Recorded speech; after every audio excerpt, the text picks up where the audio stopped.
que cette vidéo commence, n'oublie pas de lâcher un gros pouce bleu et abonne-toi. Abonnez-vous à ma chaîne si c'est pas déjà fait, parce que s'abonner c'est Miami free party em LA.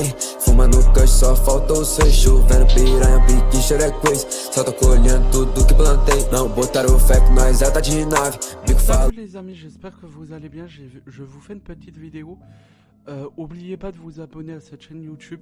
Normalement, la vidéo, c'est pas dimanche là, mais c'est exceptionnel. Car il y aura une vidéo vendredi sur cette chaîne YouTube. Je vais vous expliquer pourquoi. Oubliez pas de vous abonner à ma chaîne YouTube et à la chaîne Mister 2.0. Oubliez pas de vous abonner à tout ça, je vous explique tout ça. Puis voilà, j'espère que cette petite vidéo vous plaît. On y va maintenant. Bienvenue sur ma chaîne YouTube, j'espère que ça vous plaira. Alors sur cette vidéo que vous verrez, c'est un podcast que j'ai fait. Je remercie ce groupe qui m'a pris, parce que moi je suis fan de Jul, vous le savez. Là c'était pas un podcast sur Jul ou le rap, c'était sur le métal. Et je remercie tous ces jeunes-là, et je remercie qui m'ont laissé comme je suis et comme ils étaient. J'ai pas fait de différence. Et puis voilà, j'espère que je les remercie. Ils m'ont fait découvrir une chanson, un truc que je connaissais pas, c'est le métal. Pour moi, j'écoute pas de musique métal, j'écoute que du rap. Et j'étais très content. Je vais vous laisser avec le podcast. Puis voilà, oubliez pas de liker, commenter, partager. Je vous laisse avec cette petite vidéo. J'espère que cette vidéo vous plaît. Je vous dis ciao et bonnes vacances. Mission Métal, le podcast de la mission locale avec la Rodia et Sparse Magazine.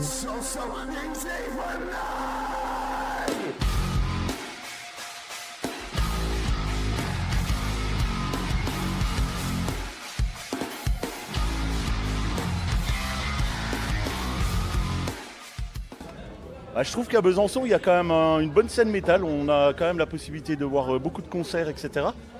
Le public, en général, il est toujours très bienveillant. C'est une bonne communauté, je trouve. Sur Besançon, moi je me rappelle, j'ai 46 ans aujourd'hui, quand j'avais 16 ans, il y avait déjà des groupes sympas, notamment Twaddle, que j'ai pas mal suivi.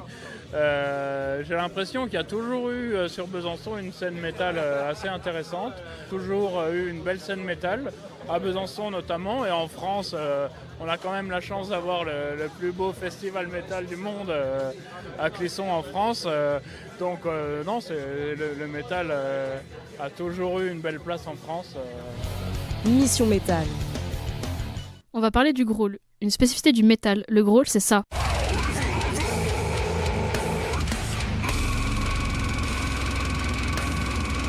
Alors le growl dans le métal, c'est arrivé progressivement.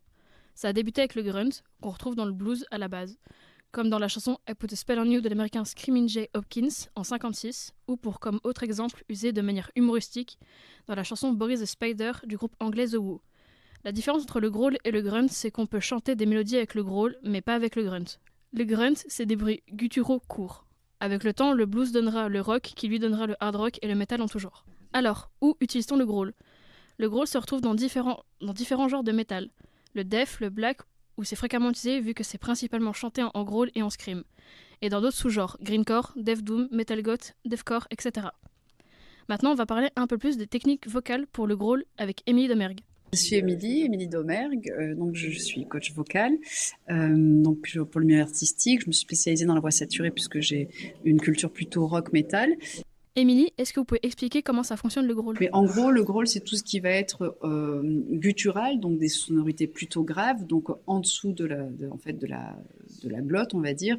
Donc c'est un endroit où on va faire résonner le son. Mais en général, la voix saturée, c'est que on envoie un trop-plein de pression d'air sur les cordes vocales. Et donc du coup, pour qu'elle puisse résister à cette pression d'air, le corps, c'est génial, hein, il met en place un mécanisme, on va dire de défense, en tout cas d'aide pour les cordes vocales. C'est les fausses cordes vocales qui vont se mettre en vibration aussi. Donc on va avoir deux fréquences sonores. On va avoir la fréquence des cordes vocales et en dessous la fréquence des fausses cordes vocales, aussi appelées bandes ventriculaires, qui vibrent 2 à 3 fois moins vite que les vraies cordes vocales et qui nous donnent du coup un effet sur le son. Est-ce que vous pouvez expliquer la différence entre le growl et le grunt? Alors, je dirais pas de technique, puisque la technique, la base, c'est la respiration. C'est comment dire, une cohérence, une coordination entre ce qui se passe en dessous, en fait, du larynx, en dessous de l'endroit où il y a les cordes vocales. Donc, tout ce qui est niveau respiratoire, pulmonaire, diaphragme, etc. Et au-dessus de ce qu'il y a de larynx, donc du coup, tout ce qui est cavité buccale, résonateur, on va devoir équilibrer des choses.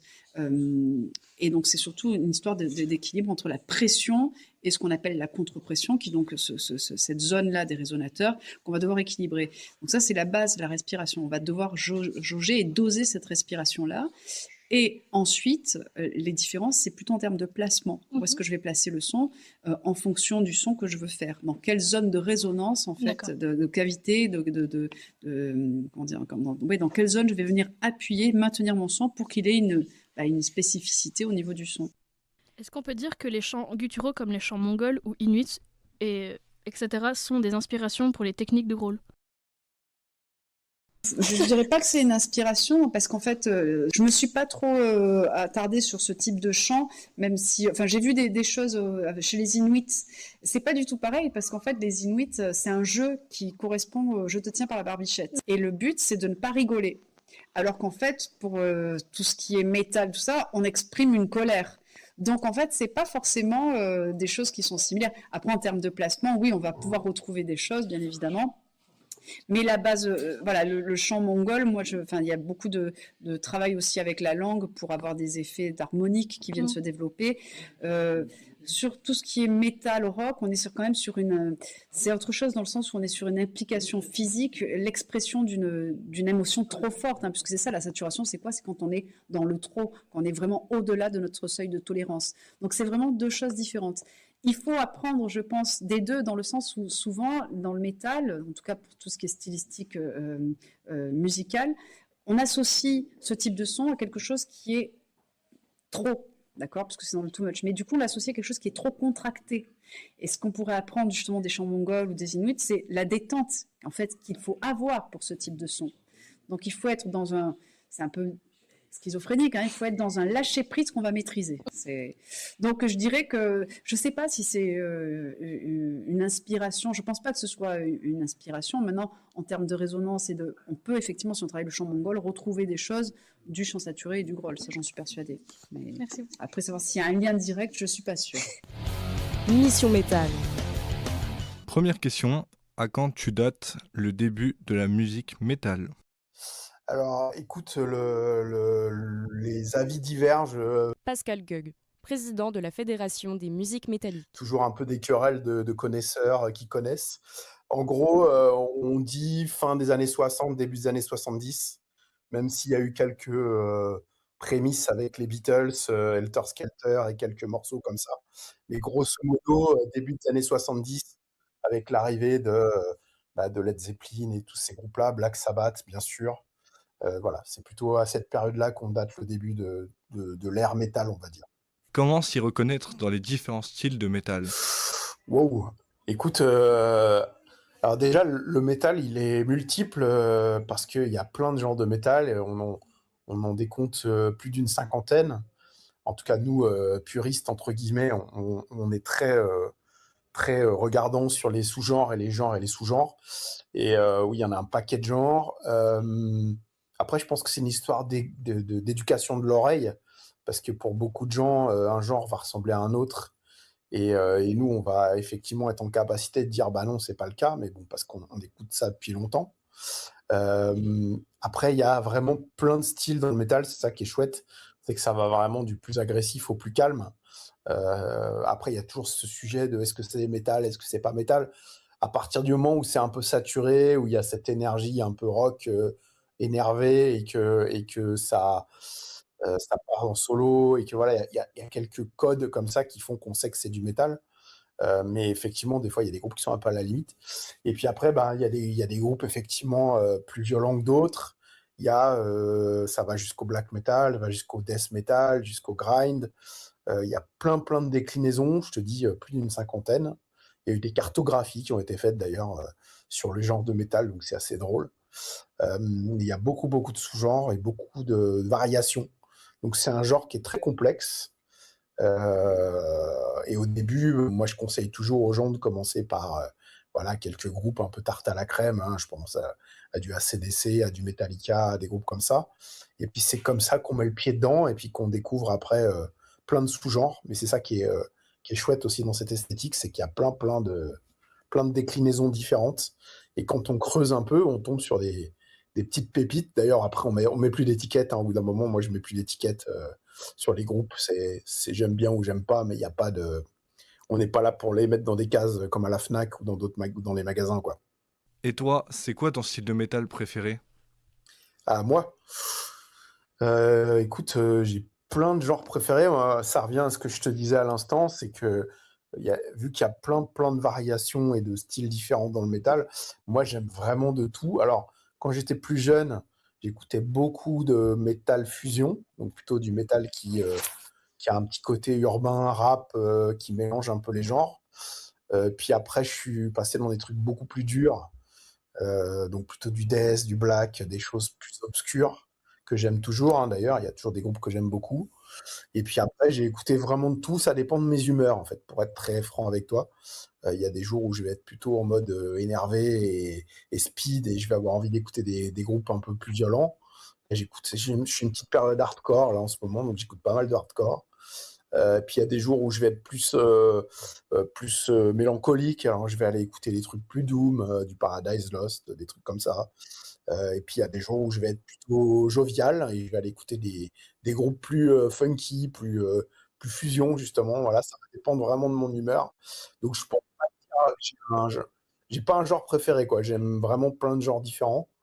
Et c'est ça qui est cool, c'est que dans le métal, t'as plein de genres différents, donc tu peux vite trouver chaussure à ton pied. Mission Métal. Growl, voix grave et gutturale. Scream, cri aigu et saturé. Clean, chant clair. Fry scream, technique de scream plus contrôlée. Riff, motif de guitare répétitif, souvent central dans un morceau. Breakdown, passage plus lent et lourd, souvent fait pour pogoter. Plutôt pogo ou headbang? Les deux. Ou bière avant, surtout. Important. Ouais, important, ça va avec. Mission Métal. Le métal que l'on connaît aujourd'hui a bien changé comparé à ses débuts en 70 aux États-Unis. Il s'est métissé avec d'autres genres musicaux et de nouvelles influences, rendant le métal plus commercial et accessible à tout le monde. Cette mondialisation du métal va permettre à des groupes d'autres pays de créer un son unique, mélangeant le métal et les traditions culturelles propres à leur origine. Le premier groupe à avoir tenté de mélanger leurs racines au métal vient tout droit du Brésil. Il est créé en 1984 par les frangins Cavalera, c'est Sepultura. C'est à partir de 1996, à la sortie de Roots, que les choses deviennent sérieuses. L'album va propulser le groupe au rang de superstar. Il sera classé 27e au Billboard américain tout style de musique confondu et 4e au UK Album Chart. Le succès de l'album est simple à deviner, le groupe va chercher à incorporer des éléments et instruments traditionnels brésiliens à leur musique. Pour ce qu'on peut retrouver dans l'album, des passages de percussion à peau, dont un morceau interprété par Carlinhos Brown, des enregistrements en Amazonie avec les Raventes, un peuple autochtone du Brésil, du berimbau, un instrument à cordes frappées brésilien, et des influences brésiliennes et africaines à la basse et à la batterie.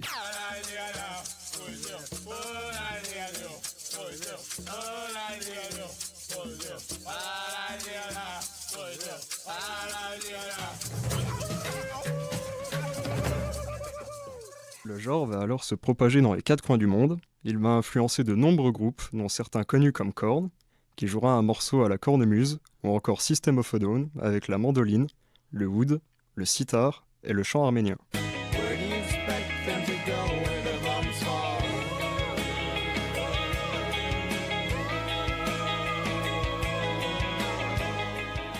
Pour d'autres groupes, par contre, cette influence ne s'arrêtera pas à quelques morceaux, mais sera leur identité, voulant montrer au monde la diversité de leur culture par le métal. C'est le cas d'un groupe récent, Arcane Astrafocor. Je tiens ce présage, le monde changera de visage. Une larme qui coule, dans l'univers qui chamboule, dans le clameur de la foule. Formé en 2015 à Lomé au Togo, Le groupe joue de plusieurs instruments traditionnels comme le agogo, le haxast, le djembé ou encore le tama.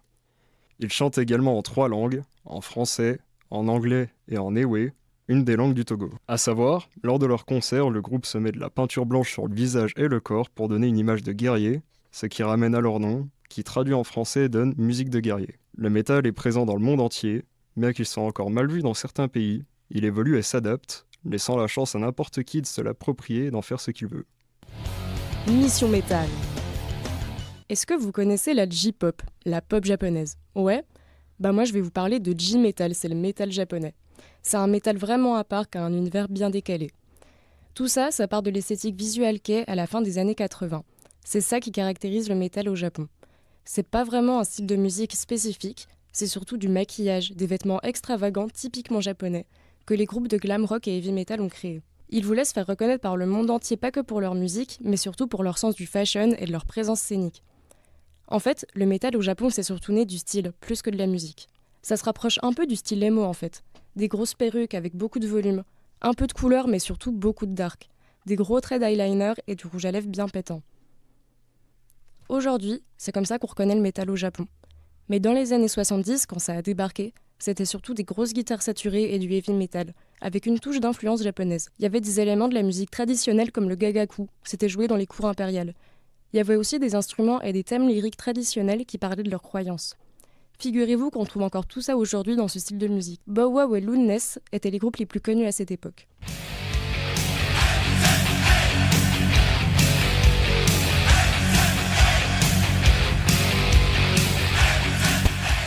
Bon, ça par exemple, c'est du Loudness. Le J-metal, ça a bien changé aujourd'hui. Ce qui fait que ce style est bien reconnu, c'est le kawaii metal. Kawaii metal, ça veut dire mignon en japonais. Ça représente une esthétique mignonne et enfantine en gros. Je suis sûre que vous connaissez le célèbre groupe Baby Metal.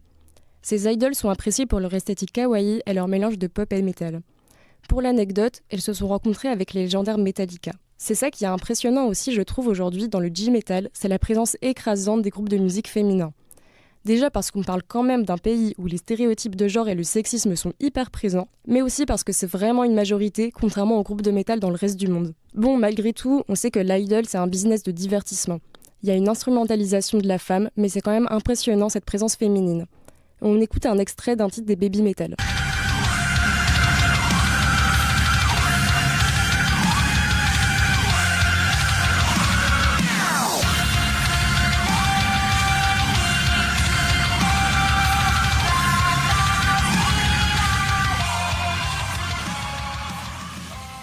Ce qui fait vivre ces groupes d'ailleurs, c'est les wota, c'est des fans hardcore. Au Japon, il y a une connexion intense entre les artistes et leurs fans, qui leur jurent fidélité et participent à leur émancipation à l'international, tout en consommant abusément leur merch, comme des CD, des posters, des t-shirts et même via des rencontres organisées. Ça participe aussi à l'industrie du métal. En parlant d'esthétique kawaii, il faut que je vous parle de la présence du métal dans les animés. Bah ouais, désolé, c'était impossible pour moi de parler de J-metal sans parler de manga. La culture de l'animé est très forte au Japon, et va puiser aussi dans la culture du métal. De nombreux animés utilisent le métal pour leur générique ou leur BO. Pour ceux qui s'y connaissent un peu, il y a évidemment le second opening de Death Note et la BO de Chainsaw Man avec le groupe Maximum The Hormone, reconnu pour leur technique de screaming.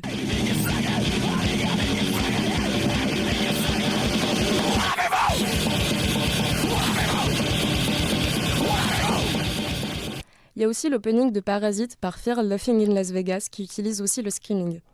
Spéciale dédicace à l'épisode Heavy Metal Queen de Cowboy Bebop, où le perso principal fait partie d'un groupe de métal. La BO de l'épisode, c'est des titres de heavy metal spécialement conçus pour celui-ci. En gros, au Japon, le métal est vraiment à part. C'est le même genre de musique, mais la culture métal n'est pas la même que dans le reste du monde. Le fait qu'il y ait une vraie diversité des genres, tout en gardant ce côté très culturel de par leur langue, leur apparence, les instruments utilisés avec le taiko par exemple, qui est une technique de jeu de tambour spécifiquement japonais, et bah ça donne quelque chose de très accessible, même si on dirait pas. Mission métal. Mosh pit, zone où les gens se bousculent. Headbang, secouer la tête en rythme. Wall of Death, foule séparée qui se rentre dedans. Circle pit, foule qui court en cercle. Mission métal. On a eu la chance de passer un moment à discuter avec Lionel Marquez et Yves Ballandré, fondateurs du groupe Exortide et icônes du métal à Besançon.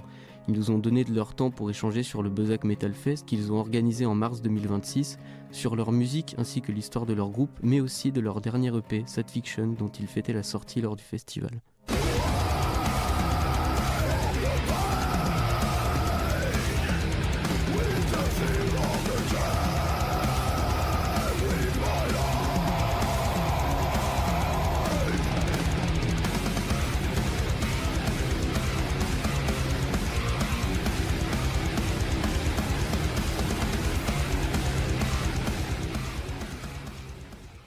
Bonjour Lionel et Yves. Depuis combien de temps le groupe Exortide existe et est-ce que vous avez évolué, que ce soit dans le style ou au niveau des membres du groupe? Ça remonte à 2018. Hein. Ouais. 2018, c'était un concert ici même d'ailleurs, et c'était à peu près à 5 mètres d'ici, où on s'est retrouvé aux toilettes. Parce on se connaît depuis 40 ans. Et donc c'est 2018 là où on a décidé de relancer un projet ensemble. Et voilà, donc on a recomposé ensemble. Au départ on était tous les deux. Puis après on a contacté des gens pour faire les morceaux en live. Mais le premier album a été fait par nous. Et des musiciens de session. Là, on a une bonne osmose, on s'entend bien, on délire bien. Et donc, on fait du bon concert. Avec la nouvelle formation, on a déjà fait 2 concerts qui se sont bien passés. Une en Suisse et puis une à Dijon, à l'Acropole. À la vapeur, je veux dire. Et donc là, c'est le 3e concert qu'on fait avec la nouvelle formation. Donc je pense que les gens de Besançon vont voir l'évolution ce soir. Ouais, okay. Et ça va chier. Du coup aussi on voulait vous demander, c'était quoi le message à travers vos musiques et que vous avez créé? Musique et texte? Ouais, lyrique. Alors, il y a plusieurs choses. Nous, ce qu'on recherche, nous, déjà dans la composition, déjà dans la musique, c'est quelque chose qui oscille entre la puissance. Nous, on aime ça, nous, c'est grosse guitare, du kick de batterie, une grosse basse et puis un chant saturé. Voilà, nous, c'est vraiment c'est notre kiff, c'est ça qu'on aime. Ouais. Après pour les paroles, ben, c'est des inspirations de la vie, des choses qui nous font un petit peu, des choses qui nous ennuient, des choses qui nous plaisent, des choses qui nous touchent. On a fait sur le premier, on a fait un morceau pour nos enfants. Voilà, donc c'est la religion. La religion qui nous embête un peu. Mais toujours dans le positif, pas dans le négatif. Quoi. Non. Toujours dire, il y a quand même une porte de sortie, il faut quand même rester positif. C'est ça. On n'est pas dans la vie c'est de la merde. Je voulais poser une question sur vos influences. Si vous avez eu des influences pour le style musical, évidemment. Alors, bien sûr. Oui. on est déjà nous des gros fans de métal. On écoute beaucoup de métal depuis de nombreuses années. Hein, on va pas refaire ce qui nous a fait aimer cette musique et ce qui nous a fait évoluer dedans. Mais depuis 12-13 ans on écoute du métal. Ouais. Donc, moi c'est ACDC, Highway to Hell, 1979. Un cousin m'amène l'album, le truc, et me dit écoutez, qu'est-ce que c'est? Et tout, et puis là ça a fait waouh. Après, tu as un panel comme vous allez écouter plein de groupes, si vous écoutez toujours de la musique dans votre vie. Et après, ça te fait un melting pot dans ta tête. Et après, quand tu composes, tu es obligé d'être influencé. Le mec qui me dit je suis influencé par aucune musique, c'est qu'il vit dans une grotte. Quoi. Il n'écoute pas de musique depuis tout petit. Donc tu écoutes tout, tu prends, et dans ta tête, tout se mélange. Après, si tu composes des trucs, tu vas être obligé d'être influencé par quelque chose que tu as écouté. C'est obligé. Après, le but, c'est de refaire de la musique par rapport à toi. Essayer de trouver ton créneau, ton style, ou je sais pas quoi. Et nous, c'est ce qu'on a eu les retours positifs de ça. Dès qu'on a sorti le premier album, ils disaient vous avez déjà votre style, on sent votre empreinte. Parce que c'est un melting pot de tout. Et puis après, nous, c'est ce qui nous semblait bien, on essaie de le garder. Après, si les gens ils adhèrent, tant mieux. Enfin, s'ils n'aiment pas, ça c'est le choix de la musique, quoi. C'est les goûts de chacun. Exactement. Du coup, on voulait aussi vous demander, ça c'était plutôt plutôt par rapport à ce qu'on parlait avant. Mais qu'est-ce que vous préférez entre la création de musique live ou la création de musique en studio? Enfin, création. Oui, jouer live ou créer pour enregistrer. Rien à voir. Aucun même. Pas du tout le même délire. Le live, c'est l'aboutissement. T'as fait le travail en amont, enfin, t'as tout fait, tu sais que c'est... Après, les gens, ils aiment ou ils aiment pas sur scène, mais au moins, tu l'as déjà tout préparé avant, c'est fini. Si tu veux, sur scène, c'est que toi. C'est scéniquement, soit t'envoies le pâté, ou soit tu fais... Et puis les gens, ils s'en foutent, ils trouvent ça nul, quoi. Tu vois ce que je veux dire? Non, c'est cool. Et puis tu vois les yeux des gens, c'est extraordinaire.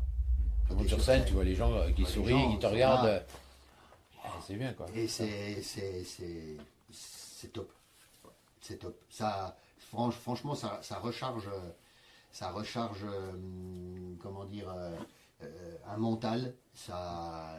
Ouais, c'est comme si tu rechargeais les piles. Hein. C'est ça. Ça te remet un coup de boost. Tu fais putain, j'ai pas fait ça pour rien, quoi. Ouais, c'est ça. Parce que tu peux, pour l'instant ça va, parce qu'on a toujours des... Pour l'instant on a des bonnes réactions à chaque fois qu'on fait du live, quoi. Donc j'espère que ça va continuer, mais je veux dire, tu peux jouer et puis personne n'aime ta musique. Après tu as au moins fait, nous c'est comme ça qu'on a fait le premier album, on fait ce qu'on a envie. Voilà. Ça plaît pas, on s'en fout. À la limite, on s'en fout, on l'aura fait. Si ça plaît, tant mieux, ça a plu, donc on était cool.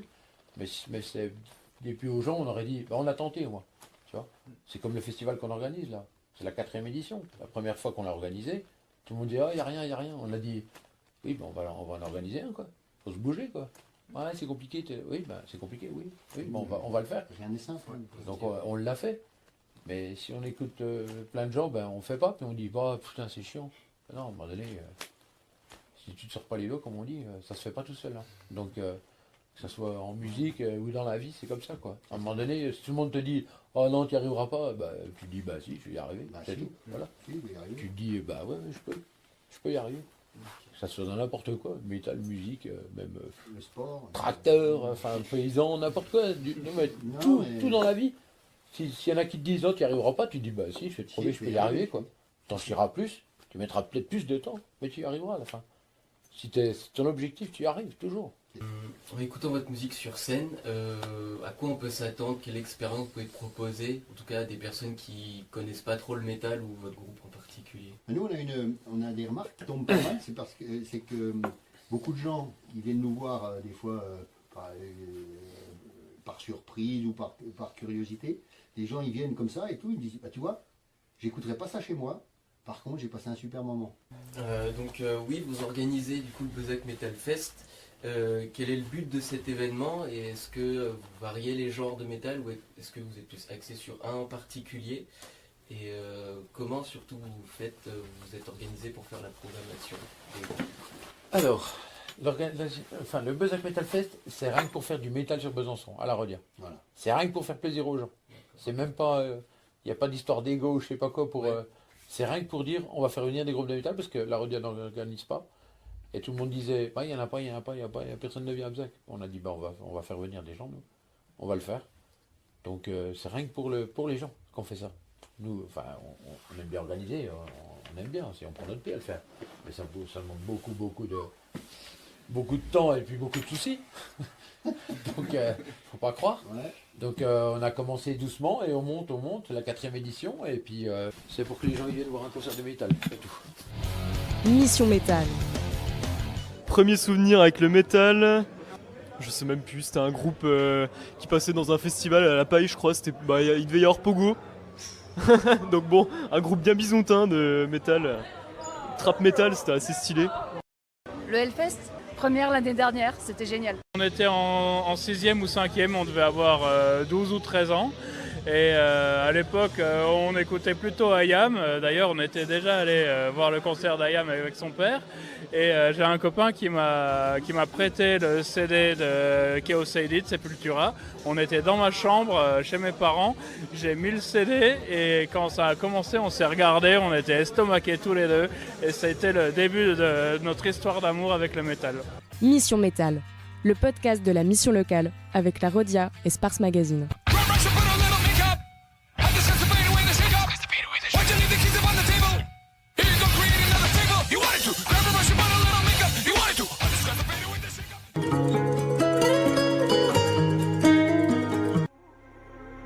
Mission Métal, le podcast de la mission locale avec la Rodia et Sparks Magazine.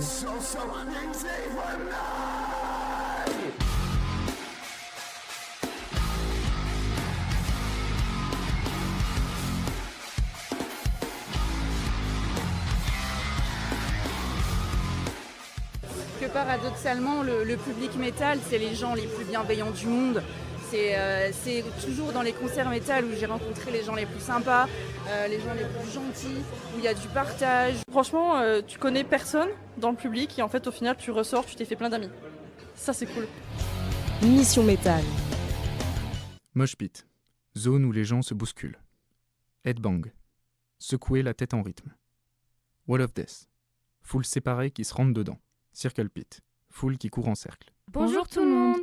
Aujourd'hui, on reçoit 3 invités, Void, Laurent et Johan du groupe de Reims Inward, un groupe de black metal composé de 5 membres qui a débuté en 2019, qui a sorti son dernier album The Pelcord en 2025 et qui se distingue par les screams incroyables de son chanteur. Des mecs cool, humbles, détendus, qui ont mis tout le monde à l'aise pendant le Bezac Metal Fest en mars dernier à la Rodia.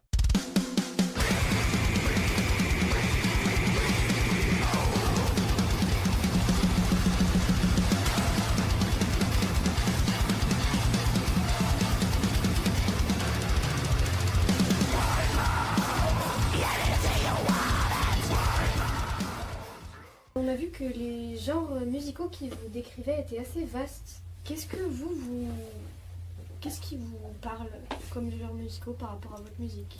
Qu'est-ce qui nous parle, nous, ou comment on définirait, nous, notre musique, plus particulièrement?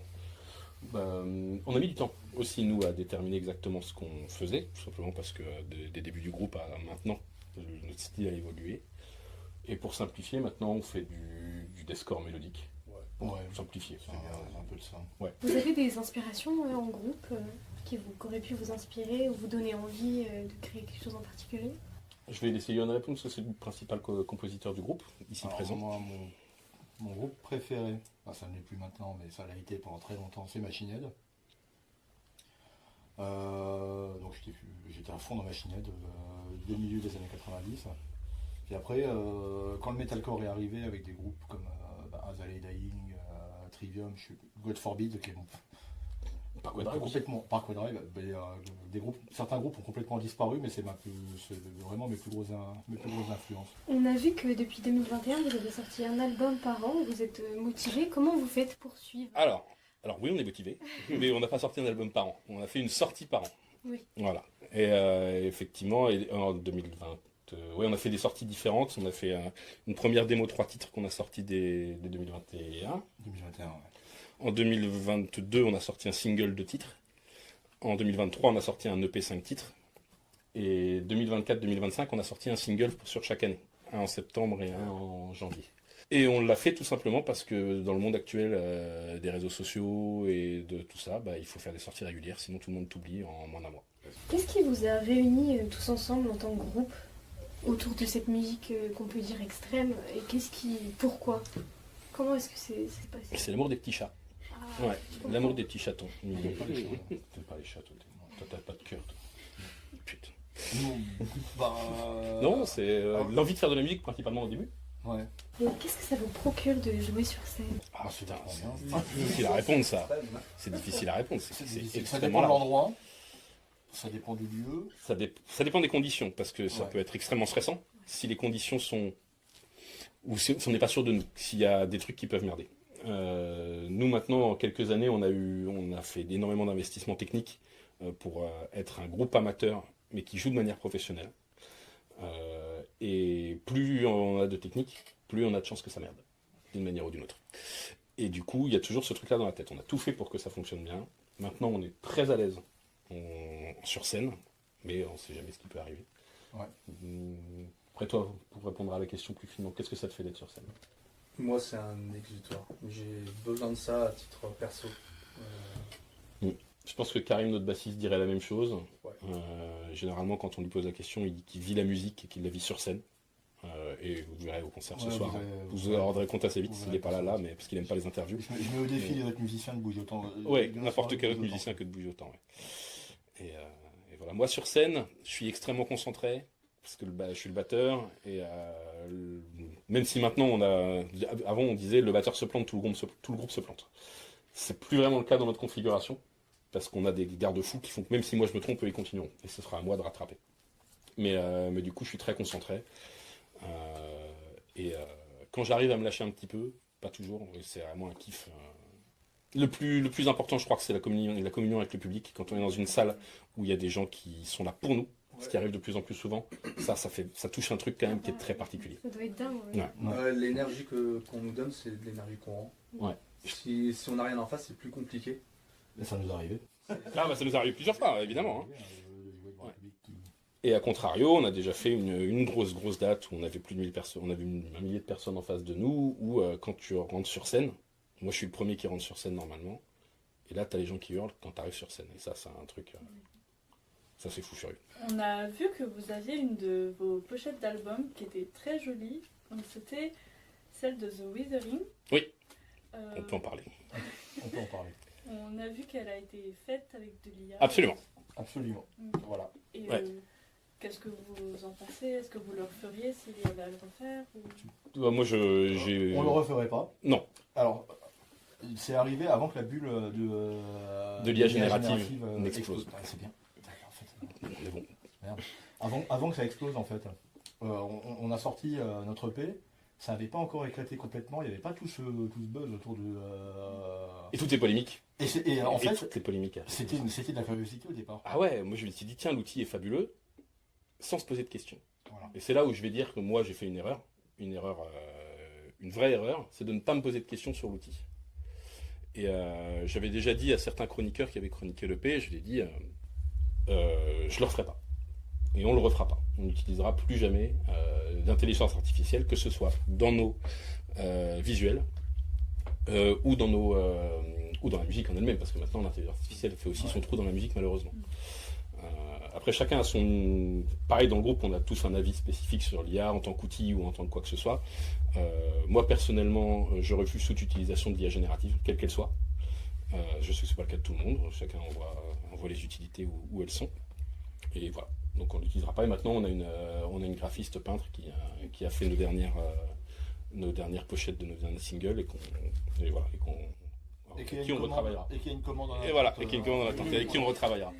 Pour la fin de l'année. Très joli les dernières photos non, les derniers singles, ouais, elles sont top. Et c'est pour ça on va retravailler avec la même peintre. Ma dernière question, c'était comment vous vous imagineriez dans 10 ans? Par exemple, si vous habitiez quelque part d'autre ou ce genre de choses. Bon, déjà on aurait mal au dos, parce qu'on a déjà mal au dos. Dans 10 ans au niveau du groupe, j'en ai aucune idée de ce que ça peut donner. On n'aura pas bougé, enfin du moins toi et moi je pense que... Non, je pense pas qu'on aurait bougé de déménagement ou trucs comme ça. On a nos familles. Je pense qu'on peut s'estimer heureux si dans 10 ans le groupe existe encore. Parce que même dans un an, on peut s'estimer heureux que le groupe existe encore. Chaque année est toujours un truc à nos âges. On reste un groupe amateur. On a tous des vies à côté. Et si le groupe existe encore, ça veut dire qu'il n'y a pas eu d'accident de vie parmi nous. Donc, c'est ce qu'on peut souhaiter. Bon, le groupe survit aux prises de tête déjà. Pour l'instant, j'ai survécu aux prises de tête, voilà, parce que dans tout groupe, il y a des difficultés de communication ou ce genre de choses. Ça, dès qu'il y a de la création en jeu, c'est toujours un peu compliqué. Mais on n'y survit plus jusqu'à présent. Donc on verra. Reposer la question déjà l'année prochaine, ça existe encore. Mission Métal. Bon, c'est violent quand tu regardes comme ça un pogo. En fait, pour moi, c'est vraiment... c'est sauter sur les gens tout en étant étonnamment poli. C'est comme ça que je définirais la violence dans le métal. Bah, il y a un côté violent quand même. C'est pas de la musique douce, mais c'est à la fois violent et apaisant pour moi. Je me rappelle plus jeune, je faisais des siestes en écoutant du métal. Ah, c'est sûr qu'il y a une image violente, il y a une imagerie violente. Voilà, mais il y a beaucoup de clichés aussi, parce qu'effectivement, des gens qui connaissent pas, ils vont dire que voilà, les groupes de métal, c'est du satanisme. Voilà, bon, c'est un peu les clichés qui reviennent souvent. Mission Métal. Maintenant, nous allons parler du métal au cinéma. Car oui, même si vous ne l'avez jamais vraiment remarqué, le métal est bien présent dans le 7e art.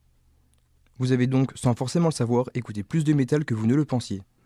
Depuis l'apparition du son au cinéma avec le chanteur de jazz Alan Crosland en 1927, et même avant avec les orchestres lors des projections, la musique est primordiale à la construction d'un film et à sa mise en scène. Le métal, émergeant au début des années 70, arrive donc au cinéma avec Black Sabbath dans le film d'horreur The Wicker Man de Robin Hardy, sorti en 1973.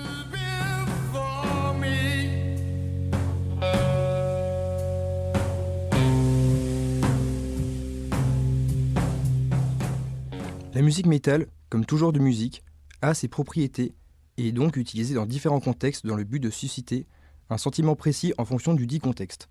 Si c'est pas clair, je vous donne des exemples avec un petit top 5. En top 5, j'ai mis Gremlins 2 de 1990 de Joe Dante, classé comme horreur et comédie fantasy. On y entend la musique Angel of Death de Slayer.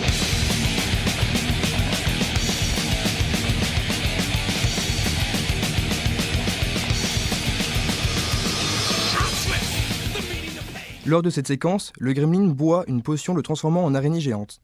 Les gremlins sont des rebelles, la musique métal colle donc dans le contexte. Et le métal offre une idée plus violente de la transformation présente, plus dangereuse. On peut citer en contre-exemple la transformation de Cendrillon dans le film de Walt Disney, ou encore celle de Fiona dans Shrek, le premier, ayant des musiques plus douces et mélodieuses, voire féeriques, donnant une atmosphère plus douce et majestueuse. En top 4, j'ai mis Persepolis de 2007, film d'animation genré guerre et drame, réalisé par Vincent Parnaud et Marjane Satrapi, adapté de la bande dessinée du même nom. Le morceau est composé pour le film par Olivier Bernet. Dans cette séquence, après avoir illégalement acheté une cassette de métal et menti pour la garder ensuite, la fillette écoute la dite cassette en mimant une guitare avec une raquette. Ici, le métal propose une vision de rébellion contre un ordre établi. En top 3, j'ai mis Terminator 2, qui est un film d'action et de SF, réalisé par James Cameron en 1991. Dans celui-ci, on peut entendre You Could Be Mine des Guns N' Roses.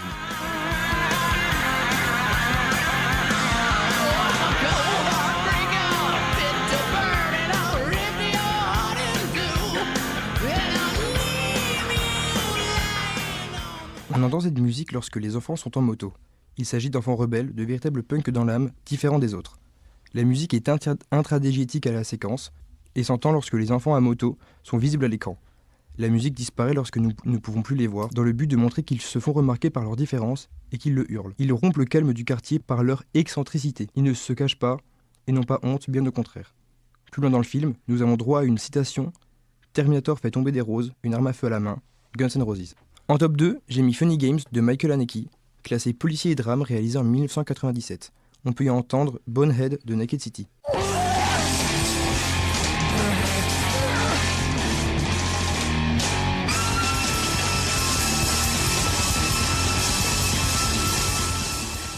On l'entend lors de la scène d'introduction, en voiture. La famille écoute une musique d'opéra intradégétique à la scène tout le long de la séquence. Puis, la musique que vous venez d'entendre se lance sans transition, plaçant alors le titre du film en gras et en rouge, sans changer le jeu d'acteur. Cette musique-là est extradiégétique, seuls nous pouvons l'entendre. La famille, elle, écoute toujours de l'opéra. Ici, le métal propose un contraste dans le plan. Les parents sont calmes, enfants innocents, dans l'ignorance de la suite des événements, et annonce la violence à venir comme une mise en garde aux spectateurs. Et en top 1, j'ai mis Lost Highway de David Lynch, sorti en 1997, classé comme horreur et noir. On peut y entendre la musique Rammstein, du groupe Rammstein. Rammstein,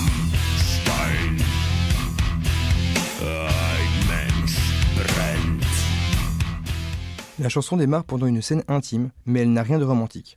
Au contraire, elle crée un contraste brutal. Le son industriel et froid et mécanique de Rammstein transforme le moment en quelque chose de dérangeant et de psychologiquement violent. Cela vient installer une tension malsaine dans le couple, souligner une forme de déconnexion émotionnelle et annoncer les thèmes centraux du film, la jalousie, la paranoïa et l'identité fragmentée, très propre au travail de David Lynch. Mission Métal. Riff.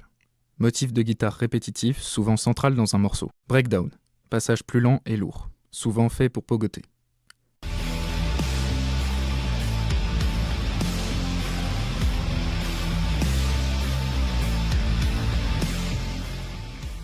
Cette musique, vous la connaissez peut-être. C'est l'un des jeux précurseurs des années 90, Doom. La première trace de métal dans le jeu vidéo date des années 80. À cause des limitations techniques de l'époque, c'était pas aussi présent qu'aujourd'hui. Sorti en 1994, Doom est l'un des premiers jeux ayant introduit intégralement le métal dans sa BO, qui est très inspiré des groupes comme Metallica, Pantera et Slayer. Malgré l'importance du métal dans sa BO, cela reste très niche et ça n'a pas vraiment d'influence sur le gameplay. C'est pour ça qu'un jour, des développeurs ont eu l'idée de faire un jeu où l'on joue de la musique. Alors Guitar Hero est apparu en 2005. Ça a permis à énormément de monde, fans de musique, de se mettre dans la peau d'un guitariste de rock metal. D'ailleurs, en parlant de passion, est-ce que vous connaissez Brutal Legends ? Si pour certains ce nom vous dit quelque chose, c'est parce qu'il a été présenté et testable pendant l'édition 2009 du Hellfest. Pour ceux qui ne connaissent pas, Brutal Legends est un jeu sorti en 2013 dans lequel tout est lié au métal. Que ce soit l'environnement, le chara-design, les musiques, le gameplay, même jusqu'au casting des voix. Parmi ces voix, on y retrouve dans l'introduction du jeu et qui incarne le personnage principal, Jack Black, un acteur et chanteur principal du groupe rock acoustique Tenacious D. On y retrouve aussi Lita Ford, chanteuse et guitariste hard rock, qui accompagne le protagoniste, Ozzy Osbourne de Black Sabbath dans le rôle du guide du métal, et bien d'autres encore comme Lenny Kilmister de Motorhead. Faut savoir qu'ils n'ont pas simplement doublé les personnages, mais que les personnages sont une copie physique d'eux-mêmes. On s'aperçoit qu'avec le temps, l'introduction du métal dans l'univers du jeu vidéo évolue. On passe de Doom avec des musiques d'ambiance à Brutal Legends qui s'en inspire pour créer un jeu à part entière. L'autre façon d'introduire le métal dans le jeu vidéo est de créer des groupes virtuels comme Pentakill, un groupe de heavy metal dans l'univers de League of Legends. Faut savoir que LoL est sorti en 2009 et n'a pas arrêté d'expérimenter différentes choses. C'est comme ça que le groupe Pentakill est arrivé en 2014, composé de 5 des 170 champions qui sont les personnages jouables membres du groupe. Le studio Riot Games a retravaillé leur look pour se rapprocher le plus d'un vrai groupe de métal. Pentakill est apparu avec le premier album Smite and Ignite et a par la suite sorti 2 autres albums.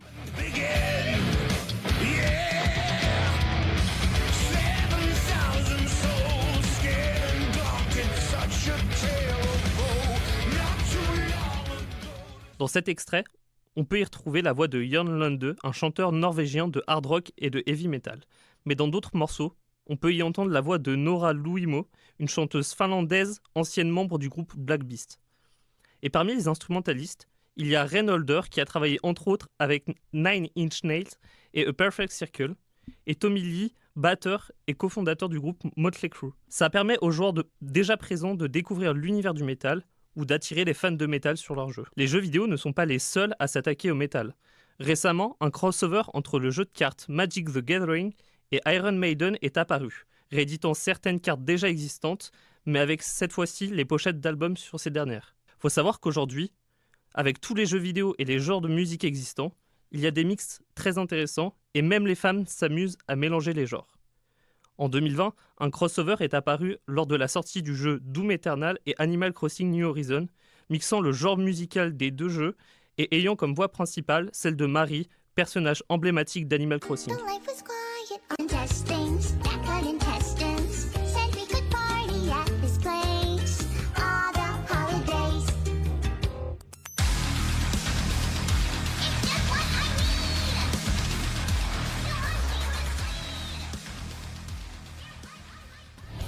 Mission Métal.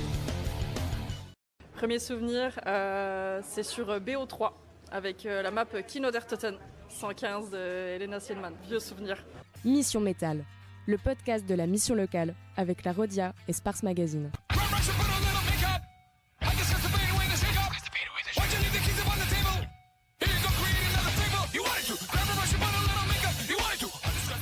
Puis voilà, j'espère que la vidéo vous a plu. Si la vidéo vous a plu, n'oubliez pas de liker.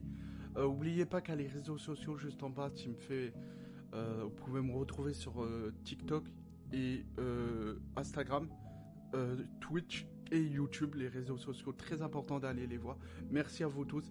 J'espère que le podcast vous a plu. Je vous laisse sur cette vidéo, bien sûr. Comme j'ai sorti cette vidéo et la semaine dernière j'ai sorti une vidéo dimanche, les 2 vacances, ça n'aura pas de vidéo, je vais me reposer un petit peu et je reviens à la rentrée. Allez, bonnes vacances à vous tous, likez, force à vous parce qu'il reste encore l'école. Je vous laisse sur cette vidéo, j'espère que cette vidéo vous plaît. Bon courage à ceux qui ont les vacances, reposez-vous, c'est très important de se reposer et je vous dis à dimanche, je sais pas quand. À dimanche, allez, ciao.